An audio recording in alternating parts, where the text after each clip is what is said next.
ರೆಸ್ಪಾನ್ಸ್ನ face ಮಾಡುವಂಥ ಸಿಚುವೇಶನ್ಗಳು ಬಂತು, ಸನ್ನಿವೇಶಗಳು ಬಂತು. ಬಟ್ ಈ ಸಿನಿಮಾಗೆ ಪರ್ಟಿಕ್ಯುಲರ್ ಆಗಿ ಅದೇ ನಿರ್ದೇಶಕರ ಜೊತೆಗೆ ಒಂದು ಮಲ್ಟಿ ಸ್ಟಾರರ್ ಸಿನಿಮಾ ಅಂದ ತಕ್ಷಣ ನಿಮ್ಮಲ್ಲಿ ಕ್ಯಾಲ್ಕುಲೇಷನ್ ಏನು ಶುರು ಆಯಿತು? ಸೊ ಈಗ ಹೇಗೆ ಅನಿಸ್ತಾ ಇತ್ತು?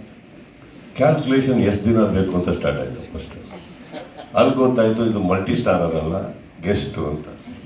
ಅಲ್ಲಿಗೆ ಕ್ವಶನ್ಸ್ ಮುಗಿದೋಯ್ತು. ಹೋದೆ, ಮಾಡಿದೆ, ಬಂದೆ. ಕ್ಯಾಲ್ಕುಲೇಷನ್ ಏನು ಬರಲಿಲ್ಲ.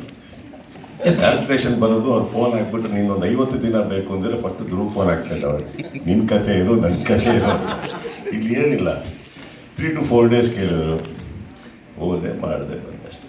ಅಂದರೆ ಸರ್, ಅದೇ ಈಗ ಸ್ಟಾರ್ಗಳು ಸಹಜವಾಗಿ ಸ್ಟಾರ್ ವಾರ್, ಫ್ಯಾನ್ ವಾರ್ ಇದೆಲ್ಲವೂ ಕೂಡ ನೋಡಿದ್ವಿ. ಅಂಥದ್ದೇ ಒಂದು ಸನ್ನಿವೇಶಗಳನ್ನು ಸಾಕಷ್ಟು ಸಂದರ್ಭದಲ್ಲಿ ಫೇಸ್ ಮಾಡಿದ್ರಿ. ಸೊ ಪರ್ಟಿಕ್ಯುಲರ್ ಆಗಿ ನಿಮ್ಮ ಫ್ಯಾನ್ಸು ಈ ಸಿನಿಮಾ ನೋಡೋಕೆ ಬರುವಂಥವ್ರಿಗೆ ಏನು ಹೇಳಕ್ಕೆ ಇಷ್ಟಪಡ್ತೀವಿ ಸರ್? ಅಂದರೆ ಈಗ ಸ್ಟಾರ್ ವಾರ್ಸ್ಗೂ ಇದಕ್ಕೂ ಏನು ಸಂಬಂಧ? First part of the question, second part of the question. Sir ಅಂದರೆ ಫ್ಯಾನ್ಸ್ ಏನು ಅಂತ ಹೇಳಿದ್ರಿ, ಅದಕ್ಕಿಂತ ಸ್ಟಾರ್ ವಾರ್ಸ್ ಅಂದ್ರೆ ಎರಡು ಪ್ರಶ್ನೆ.